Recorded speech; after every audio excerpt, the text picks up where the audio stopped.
मैंने एक वैल्यू जो चेंज करने लगा हूँ वो मैं करने लगा हूँ स्ट्रिंग की। कोई पहले वेरिएबल तो बना लो, खुदा की बंदी। वेरिएबल कौन सा दूँ? सी। नहीं, एक इंट लिया है ना तो दूसरा स्ट्रिंग कर लो, मैं ये कह रही हूँ। अच्छा, मतलब अभी जो न्यू बनाऊँ उसको रहने दो, इधर ही कर लूँ कि न्यू? अच्छा चलो ऐसे कर लेते, जैसे आप कहेंगे वैसे कर लेते। अब मैं क्या करता हूँ, इधर कर लेता हूँ,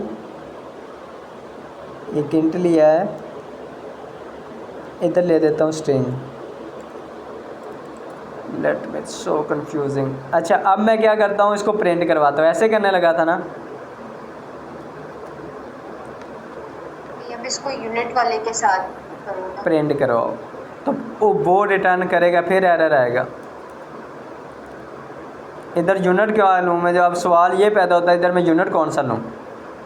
यही तो मैं कह रही हूँ कि जब हमें जो सेम दिए हैं उसमें हमने बाहर भी सेम ही लिखना है। अगर हमने बीच में डिफरेंट लिए हुए तो हम बाहर नहीं लिख सकते। हाँ ये सवाल है, और उसको फिर रिटर्न भी करवाना है, ठीक है। अभी इधर हम एक एग्जांपल देते हैं। इधर मैं इंट ले लेता हूँ, अभी प्रिंट करके चेक कर लेते क्या इशू करता है। इसको एरर आ वो तो गया। दे दो, क्या चीज़? रिटर्न तो दे दो। हाँ अब मैं इसको रिटर्न देता हूँ। सी प्लस प्लस में पता है क्या होता है? सी प्लस में ऐसे नहीं चलता।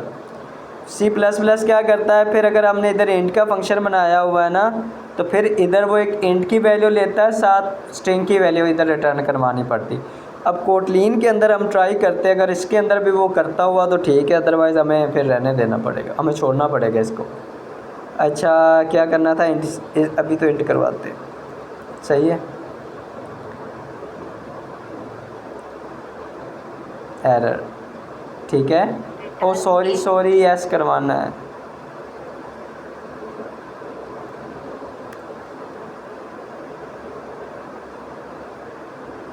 एरर, ठीक है। अभी हम इसको एक और तरीके से ट्राई करते हैं, अगर तो हो जाता है तो बेस्ट है, अदरवाइज़ इधर हम क्या कर लेते हैं, स्ट्रिंग का भी लगा लेते हैं। लेकिन वो सी प्लस प्लस के अंदर होता है, इधर नहीं होता, शायद होता हो। ट्राई करने में क्या हर्ज है? ट्राई से इंसान न्यू से न्यू चीज़ सीखता है। आप करें ट्राई। कर भी दो। एरर, मतलब इसके अंदर क्या करता है वो, जिस टाइप की हमारे पास डाटा टाइप होगी। अब इसकी एक और एग्जांपल देता हूँ मैं आपको। हमारे पास इधर मैं कर देता हूँ स्ट्रिंग, इधर भी मैं कर देता हूँ स्ट्रिंग। फिर तो और नहीं बिल्कुल। फिर तो नहीं, नीचे वैल्यू एक 20 दी हुई है। उसको हम डबल कोटेशन मार्क्स के अंदर कर लेते हैं बस। फिर सुनो, अब क्या प्रिंट होगा मेरे पास, मुझे ये बताओ। 75 और 20। तो क्या वैल्यू प्रिंट होगी मेरे पास?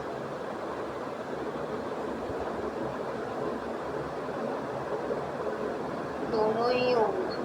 प्लस तो नहीं हो सकती क्योंकि दोनों स्ट्रिंग में है। तो क्या होगा? एक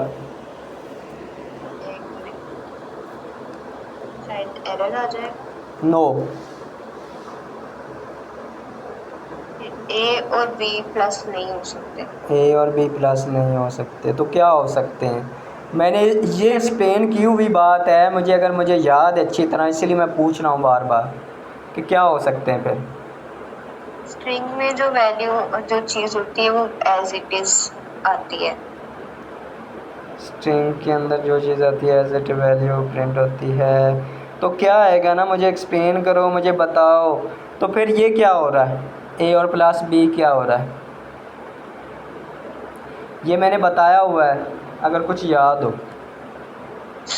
एक मिनट सोचने देना। सोचे सोचे, टाइम बहुत है हमारे पास, कुछ सोचे सोचे।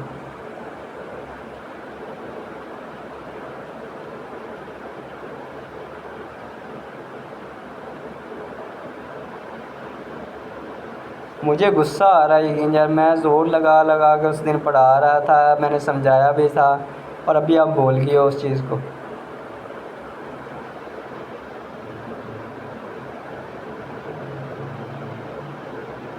फिर ये होना है कि जब कहीं पे किसी ने सवाल पूछ लिया तो गाली तो मुझे ही पढ़नी है कि यार सर ने नहीं सही पढ़ाया था मैं। इस प्लस का अब क्या मतलब होता है, मैं ये पूछ रहा हूँ। एक मिनट रुको, मुझे भी कुछ सोच लेने दो। सोचें सोचें।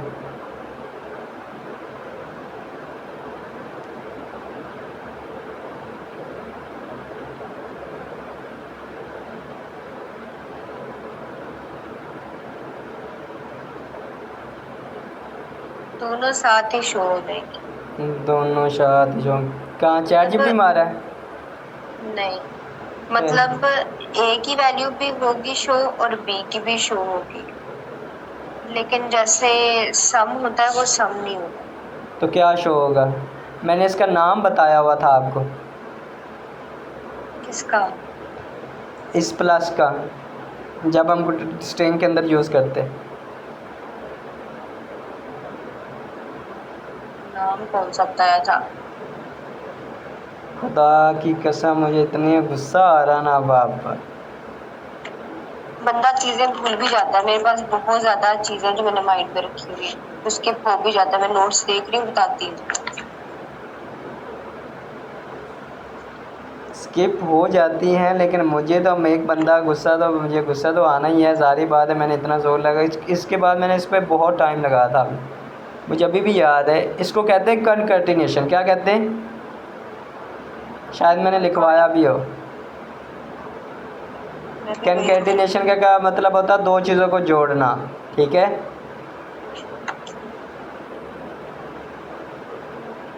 सही है? सही है। अब लिख लो, कनकैटिनेशन होता है ये। सही है। तो हमारे पास क्या होती है, हमने अगर कोई चीज़ ऐसी लेनी हो जो यूनिट टाइप रिटर्न टाइप में लेती हो, अगर हमें कोई क्लाइंट कहता है तो हमने इसको इस तरह यूज़ करना। ठीक है।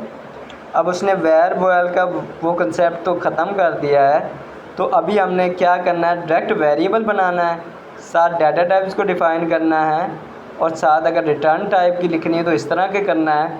अगर हमें रिटर्न टाइप की ज़रूरत नहीं है तो हम अपनी मर्ज़ी से शो करवा सकते हैं डाटा। सही है।